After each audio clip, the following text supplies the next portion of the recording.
खुलुमनायजों लोगोसे गासैबो मानगोनां मेलेमजिबि रायजो राजा नोंथांमोनखौ फिन खनसेबाव आंनि बे गोदान भिडिअ बरना लाग्रोनाय जाबाय। बावैसो सान सिगाङावहाय सनितपुर बिश्वनाथ आरो गहपुरनि जा 81था बर' गामिफ्रा जोंनि बिटिसि बिटिआर ओनसोलनि सिङाव सोसनजानाय जालाङो। जायफोर गामिफोरा दिनै जोंनि बिटिआर ओनसोलनि सिङाव सोसनजादों बै एरियानि माखासे मानगोनां जोंनिनो बर' रायजो राजाफ्रा माखासे बाथ्राफोरखौ मिडियानि सिगाङाव फोरमायथिना होनायखौ जों दिनै नुनो मोन्दोंमोन जे बिटिआर एग्रिमेन्टआ गाज्रि होननानै बिपिएफ पार्टीनि माखासे दैदेनगिरिफ्रा बा बिपिएफ पार्टीया केस खालामदोंमोन बा दिनैयो बिपिएफ पार्टीया बिटिआर एग्रिमेन्टआ जेबो गैया मा गैया होननानै दिनैयो नेवसिनानै सोंखारिदोंमोन। लोगोसे कोर्टआवबो पिएल मोनसे केस खालामदोंमोन बायदि बायदि। एक्चुअली दिनैनि बे समाव माखासे बाथ्राफोरनि क्रेडिटफोरखौ गावजों गावनि गेजेराव लालायबाय थानानै माखासे सैथो बाथ्राफोरखौ जोंनि गेजेराव दोनखुमा लांबाय थायोब्ला जोंनि बर' हारिया लोगोसे जोंनि बर' हारिनि इयुन जेनेरेशना मालाबाबो सोरांनि लामाखौ होसोनो हानाय नङा। बेखायनो दिनैनि बे समाव सैथो बाथ्राखौ बुहुमनि साफ्रोमबो बर' फिसाफोरनि सिगाङाव जोङो फोरमायलांनो नाजानांगोन आरो जों फोरमायलांनांगोन। बिटिआर एग्रिमेन्टनि माखौ लानानै दिनै जोंनि बर'नि इन्टेलेक्चुयेल लिडारफोरा हाइकर्टआव पिआइएल केस खालामदोंमोन बेखौ मिथिनायनि सिगां नैबे बाथ्राखौ मिथिनानै लानाया बयनिख्रुइबो मोस्ट इम्परटेन्टसिन जे थांनाय 2003 10 फेब्रुवारियाव बिटिसि एकर्डखौ खालामनानै लाना फैनाय जायो आरो बे बिटिसि एकर्डनि गेजेरजोंनो 4.1 क्लजनि गेजेरजों मा लिरनानै लाना फैनाय जादों मिथिगौना जे प्रोविजन्स अफ पारा 1-2 of 6 schedule regarding autonomous regions will not be applicable to BTC। दा दिनैयो नोंथांमोना बिटिआर एग्रिमेन्टनि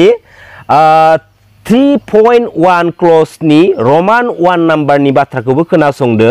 जे inclusion of villages contiguous to BTAD and having majority tribal population as demanded by Bodo organizations। दा दिनैयो बेवहाय लिरनाय बायदिब्ला कन्टिजियास होनना बुंदों। दिनै थाखानाय बिटिसिनि जा बाउन्डारिनि साखाथियाव जायफोर हेभिं मेजरिटि गोनां जोंनि बर' गामिफोर दङ दिनै जिहेतु बिटिएडिखौ रिनेम खालामनानै बिटिआर लिरनानै लाना फैनाय जाबाय आरो दा समाव बिटिआर बाउन्डारिनि साखाथियाव जायफोर बर' गामिफोर दङ फार्स्ट अफ अल बै सिमानि साखाथियाव थानाय बर' गामिफोरखौसो इनक्लुसन खालामग्रोनाय जानांगौमोन सोसननाय हाबाफारिया जानांगौमोन। नाथाय दिनैयो जाय सनितपुर बिश्वनाथ गहपुरनि बर' गामिफ्रा जोंनि बे बिटिआर ओनसोलनि सिङाव सोसनजादों सोसनजानायखौ लानानै बुहुमनि सासेबो बर' फिसाफ्रा दिनै दुखु मोनाखै मोजांसो मोनदों मिथिबाय। नाथाय दिनैयो डिस्टेन्स महरै जों जुदि बाथ्राखौ बुंनो थाङोब्ला दिनै जाय गामिफोरखौ जोंनि बिटिआर ओनसोलाव सोसननाय जादों 100+ किल'मिटार गोजाननि बर' गामिफोरखौ जोंनि बे बिटिआर ओनसोलनि सिङाव सोसननाय जादों। नाथाय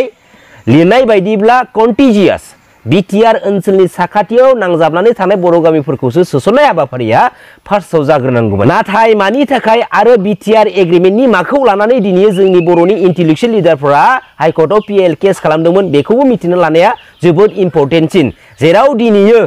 बिटिआर एग्रिमेन्टनि गेजेरजों 3.1 क्लज रोमान 2 नम्बराव मा लिरनानै लाना फैनाय जादों मिथिगौना जे exclusion of villages currently under बिटिएडि which are contiguous to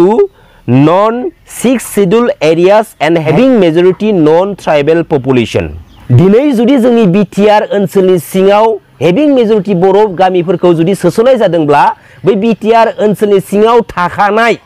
non tribal मानसिफोरनि हेभिं मेजरिटी गोनां गामिफोरखौ दिनै दानख'नायबो जागोन होननानै दिनै लिरनानै लाना फैनाय जादों। 2003 10 फेब्रुवारि बिटिसि एकर्डनि गेजेरजों रोखा रोखा गामि सोसननायनिल' बाथ्राखौ लिरनानै लाना फैनाय जादोंमोन। नाथाय प्रमद बर' बिथांमोन बायदि सेल्फिश थगायसुला लिडारफोरा थांनाय 2020-27 जानुवारि बिटिआर एग्रिमेन्टनि गेजेरजों गामि सोसननाय आरो गामि दानख'नायनि बाथ्राखौ दिनैयो बेवहाय लिरनानै लाना फैनाय जाबाय। बेबो जोंनि बिटिसिआव थाखानाय माखासे हेभिं मेजरिटी नन ट्राइबेल एरियाफोरखौ थारमाने दानख'नानै बे आसाम स्टेटआव माने हरनायनि बाथ्राखौ लिरनानै लाबोनाय जायाखै होनबा अब्ला दिनैयो जोंनाव थाखानाय हाखौ जों दिनै मानो गुबुननो हरनो मा दरखार दङ? बे जोंनि मोनथायाव थाखानाय एरियाफोरखौ दानख'नानै बे आसाम स्टेटनि सिङाव थांगोननि बाथ्राखौ लानानै आरो बे आसाम स्टेटआ लांनायनि सुबिदाखौ मोननायनि थाखायसो दिनैयो मानाव गेदेर सानसुमा खुंगुर बैसुमुतारिमोन, दिनै मानाव गेदेर दावराव देख्रेब सारमोन, दिनै मानाव गेदेर डक्टर दिननाथ सारमोना, दिनै चन्दन ब्रह्म बिथांमोना, दिनै खाम्फा बरगयारी बिथांमोना, लोगोसे दिनै हितेश बसुमतारी बिथांमोना दिनै बेनि एगेन्स्टआव हाइकर्टआव PIL केस खालामदोंमोन। दिनै जाय बाथ्राखौ लानानै जाय दिनै एरिया दानख'नायनि बाथ्राखौ लानानै दिनै हाइकर्टआव PIL केस खालामदोंमोन। बेनिनि गेजेराव दिनै मानगोनां चन्दन ब्रह्म बिथां आरो मानगोनां दिनै खाम्फा बरगयारी बिथांमोना UPPL पलिटिकल पार्टीनि दा समाव साफा साफा गोख्रों दैदेनगिरि आरो दा समाव फर योर काइन्ड इनफरमेशन मानगोनां चन्दन ब्रह्म बिथां मानगोनां खाम्फा बरगयारी बिथांमोननावनो BTR एग्रिमेन्टनि माखौ लानानै दिनै हाइकर्टआव PIL केस खालामदोंमोन। बेनि सोमोन्दै मोजाङै मिथिनोब्ला बिसोर सानैनावनो दिनै सोंदावनानै मोजाङै मिथिनानै लानो हागोन। बेनिफ्राय मोनसे बाथ्राखौ क्लियार मिथिनानै ला, बबेबा BPF पार्टीया BPF पार्टीनि सोरबा साफा सानै लिडार दैदेनगिरिया बै BTR एग्रिमेन्टआ हामा मोजां नङा होननानै केस खालामनाय जायाखै दै। जोंनि थाखानाय एरियाफोरखौ दानख'नानै आसाम स्टेटआव मानि थाखाय हरनांगौ मा दरखार दं बेफोरबायदि माखासे पइन्ट्सफोरखौ लानानैसो दिनै दानख'नाय जागोननि बाथ्राखौ लानानै दिनै हाइकर्टआव PIL केस खालामनाय जादोंमोन। बे बाथ्राखौ क्लियार मिथिनो लानाया मोजां जागोन। दिनै सोरबा साफा सानै पलिटिकेल लिडारफोरा गावबागाव बेनिफिट्स लानो थाखाय बै सनितपुर बिश्वनाथ गहपुर एरियायाव थांनानै जानला मोनला बाथ्रा फोस्रावहैबा जानाय नङा। आरो मानगोनां रायजो राजा नोंथांमोनाबो सोरबा पलिटिकेल लिडारफोरनि आबां जाबां बाथ्रा बुंनायखौ बुजियालासिनो सा साज्रां खोमसि गोसोजों फल' खालामनानै मिडियानि सिगाङाव जानला मोनला बाथ्रा बुंनायनिफ्राय गोजानाव थायोब्ला मोजां जागोन। दिनै BTC एकर्डनि गेजेरजों लाबोखानाय माखासे मोनथायफोरखौ प्रमद बर' बिथांमोना BTR एग्रिमेन्टनि गेजेरजों उल्थां फाल्थां खालामजोबनानै लाना फैनाय जादोंमोन। आरो जायफोर उल्थां फाल्थां खालामनो लाना फैनाय खामानिफोर बेफोर जों बर' हारिनि थाखाय गनायथाव खामानिफोर नङा। जायनि थाखाय जोंनि बर' हारिनि इन्टेलेक्चुवेल लिडारफ्रा दिनै जोंनि बर' हारिनि इयुनखौ साननानै जोंनि बर' हारिनि इयुन जेनेरेसननि मोजांनि बाथ्राखौ साननानै दिनै BTR एग्रिमेन्टनि माखासे दफाफोरनि सायाव दिनै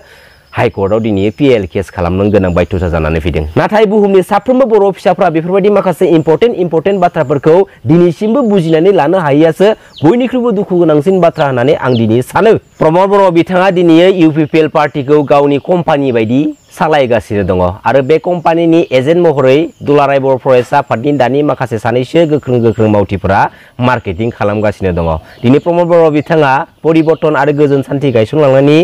स्ल'गानजों जोंनि BTC पलिटिकेल सिस्टेमाव डायलग मारिबाय थायो आरो बे डायलगजोंनो जोंनि बर' हारिनि बर' फिसाफोरखौ स्पेसियेलि बुरखायनो नाजाबाय थायो। दिनै प्रमद बर'आ सोर आरो माबायदि लिडार आरो दिनै प्रमद बर'खौ मानि थाखाय थगायसुला होननानै बुंनांगौ बायथ' जादों आरो दिनै प्रमद बर'आ सासे थगायसुला दिनै जों फोरमानबो मोनदों। बे बाथ्राखौ दिनैसिमबो जुदि बुहुमनि साफ्रोम बर' फिसाफ्रा हमदांनो जुदि हायाब्ला आरो हमदांनानै जुदि सेन्स जायाब्ला बे प्रमद बर' बिथांमोन बायदिनि सेल्फिश डायलगाव जुदि गोजोनबाय थायोब्ला लस दागा रावनिबो जाया गावबा गावनिसो जागोन। दिनै सिदा बाथ्राखा। दिनै प्रमद बर'नि परिबर्तना माबायदि मिथिगौ ना? प्रमद बर'नि परिबर्तना ओरैबायदि जाय परिबर्तनाव जों बर' हारिनि बिफा सिबिनां बड'फा उपेन्द्रनाथ ब्रह्मखौ गुबुन हारिनि आसामिस कमिउनिटिनि आसामिस मानसिया दिनै गाज्रि रावजों दिनै रायनो हायो, दिनै सोंखारिनो हायो। बेनि सायावबो जोंनि माहारियारि आफाद दुलाराय बर' फरायसा आफादनि गोख्रों बिबानगिरिफ्रा दिनै जेबो बुंनो हाया, दिनै सिरि थायो।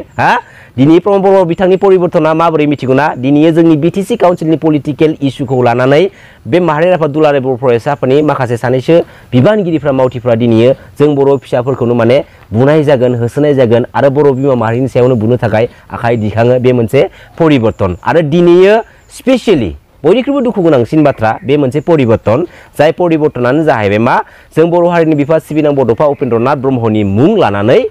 एन्टि बड' एन्टि ट्राइबेल हारिनि पलिटिकेल लिडारफ्रा दिनै पलिटिकेलि डायलग मारिनो हानाय मोनसे मोन्थायखौ मोनबाय आरो बेनि सायावबो बर' हारिनि माहारियारि आफाद दुलाराय बर' फरायसा आफादनि दिनै लिडारफ्रा दैदेनगिरिफ्रा दिनै खुगा बबा जानानै दङ। बेसे लासिंसिनि बाथ्रा। लोगोसे प्रमद बर' बिथांनि परिबर्तननि गेजेराव बयनिख्रुइबो स्पेसियलिस्ट परिबर्तना जाहैबाय मा माहारियारि आफाद दुलाराय बर' फरायसा आफादनि माखासे दैदेनगिरिफ्रा बिबानगिरिफ्रा दिनै जोंनि बर'नि माखासे इन्टेलेक्चुवेल लिडारफोरनि सावगारिखौ जिगाब बुन्थायाव खाथाबनानै आरो बर' बिमा माहारिनि सावगारिखौ जिगाब बुन्थायाव खाथाबनानै दिनै मुसुखा खालामनानै सावनो थाखाय बिस्रा सम दङ बेवहाय दिनै गोहो दङ नाथाय बर' हारिनि बिफा सिबिनां बड'फा उपेन्द्रनाथ ब्रह्मखौ जेब्ला गुबुन हारिनि मानसिफोरा गाज्रि गाज्रि रावजों रायो बेनि सायाव बिसोरो बै मानसिनि सावगारिखौ जिगाब बुन्था खालामनानै सावनो थाखाय गोहो गैया दिनै एन्टि बड' एन्टि ट्राइबेल हारिनि पलिटिकेल लिडारफ्रा दिनै बड'फानि मुं लानानै पलिटिकेलि डायलग मारिबाय दङ बैसोरनि सायाव दिनै बिसोरो बैसोरनि मुसुखाखौ जिगाब बुन्थायाव खाथाबनानै दिनै बिसोर सावनो थाखाय दिनै गोहो गैया मानि थाखाय खारन ए टु जेड दिनै पलिटिक्सनि ललिपप जानानै दिनै पलिटिक्सनि खामानि बायदि दिनै खारथिंगासिनो दङ जोंनि बर' फिसाफ्रा दिनै माबाफोर जुदि खैफोदाव गोग्लैदोंब्लाबो बै बर' फिसाफोरजों गसंथानानै बाथ्रा बुंनो थाखाय होस्रिखावनो थाखाय हेफाजाब होनो थाखाय दानि दुलाराय बर' फरायसा आफादनि बिबानगिरिफ्रा दिनै सम गैला दिनै गोसो गैला दिनै इम्पर्टेन्ट होला मिथिबाय बर' हारिनि बिफा सिबिनां बड'फा उपेन्द्रनाथ ब्रह्मखौ जेब्ला आसामिस कमिउनिटिनि सासे आसामिस सुबुङा गाज्रि गाज्रि रावजों सोंखारिदोंमोन रायदोंमोन बेनि हेंथा दुलाराय बर' फरायसा आफादनि जायफोर बिबानगिरिफ्रा मावथिफ्रा लिडारफ्रा दिनै जेबो बुंनो हायाखै जेबो सोंखारिनो हायाखै बैफोर बिबानगिरि मावथिफ्रा दिनै दुलाराय बर' फरायसा आफादाव थानायनिबो जेबो राइट्स गैया जेबो मोनथाय गैया आरो दिनै जायफोर बर' फिसाफोरा अलखदाव गोग्लैनानै दङ बै अलखदाव खैफोदाव गोग्लैनानै थानाय बर' फिसाफोरखौ थांनानै खौरां लाहैनो हायै हेफाजाब हैनो हायै दुलाराय बर' फरायसा आफादनि मावथिफ्रा बिबानगिरिफ्रा बे दुलाराय बर' फरायसा आफादाव थानायनि जेबो राइट्स गैया जेबो मोनथाय गैया आंना खिन्थु सिदा बाथ्राखा प्रमद बर' बिथाङा जोंनि बिटिसि काउन्सिल पलिटिकेल सिस्टेमाव एन्ट्रि मारि फैनाय लोगो लोगोनो मानाव गेदेर हाग्रामा महिलारि सारखौ बुंदोंमोन जे 17 इयार्सआव BPF पार्टिया अर्थात मानगोनां हाग्रामा महिलारि सारा जेबो डेभेलपमेन्ट खामानि मावनानै होनो हायाखै बा मावाखै आरो दिनै प्रमद बर' बिथांमोन बायदिखौ ब्लाइन्डलि फल' खालामग्रा जायफोर फलोवार्सफोर दङ बिथांमोनाबो बुङो जे 17 बोसोराव BPF पार्टिया हाग्रामा महिलारि सारा जेबो मावाखै होननानै दा दिनै नोंथांमोना बे 17 इयार्सआव BPF पार्टिया अर्थात मानाव गेदेर हाग्रामा महिलारि सारा मा मावदों मा मावाखै बेखौ दसे दोनथ' नाथाय प्रमद बर' बिथाङा जोंनि बर' हारिनि माहारियारि आफाद दुलाराय बर' फरायसा आफादाव मिथिनानै मोननाय बायदिब्ला 2009आव आफादगिरि बिबानखौ लादोंमोन दिनै जाय माहारियारि आफाद दुलाराय बर' फरायसा आफादा जोंनि बर' हारिनि बिफा सिबिनां बड'फा उपेन्द्रनाथ ब्रह्मनि गोथार आइडिय'लजि फिलसफिनि बिखायाव दङ दिनै 33 बोसोर जोंनि बर' हारिनि दुलाराय बर' फरायसा आफादनि लिडिंआव गणतान्त्रिक लामाजों बड'लेण्ड सेपारेट स्टेट डिमान्ड खालामनायखौ दिनै डिस्ट्रय खालामदों सोर प्रमद बर' बिथाङा दिनै जोंनि बर' हारिया माबा मोनसे डेभेलपखौ मोननो थाखाय दिनै गोजोनखौ मोननो थाखाय सोमावसाराखैमोन बे गणतान्त्रिक लामानि बिखायाव गसंनानै दिनै जों बुहुमनि बर' फिसाफोरा जों बर' हारिनि थाखाय बे बर' माहारिखौ बे बुहुमाव मोनसे सिकिउरिटिनि बेन्दोंआव फसंथानानै गालांनो थाखाय सेपारेट स्टेट बड'लेण्डखौ सोमावसारदोंमोन आरो बे सेपारेट स्टेट बड'लेण्डखौ सोमावसारनो थांनायावनो हाजार हाजार बर' फिसाफ्रा दिनै गावबा गावनि बेसेन गोसा जिउखौ दिनै बावसोमलांनांबाय 1987 मायथाइयाव दुलाराय बर' फरायसा आफादनि लिडिंआव सिबिनां बड'फा उपेन्द्रनाथ ब्रह्मनि लिडिंआव गणतान्त्रिक लामाजों सेपारेट स्टेट बड'लेण्ड डिमान्डआ जायो आरो बे 1987 मायथाइनिफ्राय जागायजेननाय गणतान्त्रिक लामानि बड'लेण्ड मुभमेन्टखौ प्रमद बर' बिथाङा थांनाय 2020-27 जानुवारि बिटिआर एग्रिमेन्टनि गेजेरजों थेर बेथेर खालामो दिनै बे माहारियारि आफाद दुलाराय बर' फरायसा आफादनि आफादगिरि बिबानाव जों बर' हारिनि माखासे बर' फिसाफ्रा बिबानखौ लादों आरो सम बायदि सम फैनाय बायदि दिनै बिबानखौ एंगारनानै गोदान जेनेरेसननो बिबानखौ दायित्व जाबसिनानै होदों आरो बेनिनि गेजेराव बे प्रमद बर' सेल्फिस थगायसुला बायदि मानसियाबो बे बिबानखौ 2009 मायथाइयाव मोननाय जादोंमोन आरो बिथाङा गावनि दिनाव बे गणतान्त्रिक लामानि बड'लेण्ड मुभमेन्टखौबो लिडिं खालामनो मोन्दोंमोन नाथाय मोनसे बाथ्राखौ जों दिनै फकास खालामनांगोन जाय समनिफ्राय प्रमद बर' बिथाङा बे दुलाराय बर' फरायसा आफादनि आफादगिरि बिबानाव थानानै बे जोंनि गणतान्त्रिक लामानि बड'लेण्ड मुभमेन्टखौ लिडिं खालामदोंमोनना बे समाव बांसिनहायनो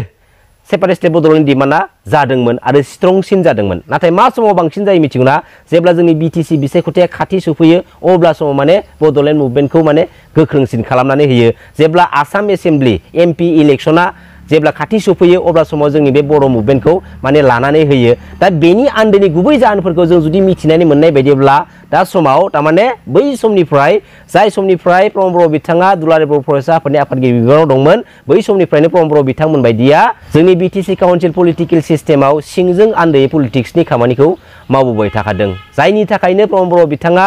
बे गोथार बड'लेण्ड मुभमेन्टनि बिखायाव गसंनानै मानाव गेदेर हाग्रामा महिलारि सारखौ फंसेबाबो रायोमोन आरो रायनायनि गुबै जाहोनानो जाहैबाय मा जे पलिटिकेलि बै समनिफ्रायनो मानाव गेदेर हाग्रामा महिलारि सारनि माने नामखौ खोनाबानो माने इगनर खालामनाय बे बाथ्राफोरखौ माने मानसिनि ब्रेनाव सोनो नाजाबोनाय माखासे डार्टी पलिटिकेल इस्युखौ बिसोर बाहायबोबाय थाखादोंमोन जायनि थाखाय दिनै बिसोरो जोंनि बर' हारिनि थाखानाय रुलिंआव थाखानाय माखासे पलिटिकेल लिडारफोरखौ बुखिबोबाय थाखादों बेनि अनगा जेबो नङा आरो बेनि गोथां फिथाइखौ फोरमानखौ जों दिनै थांनाय 27 जानुवारि बिटिआर एग्रिमेन्टनि गेजेरजों मोनदों मानाव गेदेर रायजो राजा नोंथांमोन दिनै प्रमद बर' बिथाङा पलिटिक्सआव एसेबांथो जुदि इन्टारेस्ट दंब्ला फै बेवहाय जा बुंनांगौ बाथ्रा गैया नाथाय गावनि पलिटिकेल क्रेडिटखौ लानो थाखाय जोंनि बर' हारिनि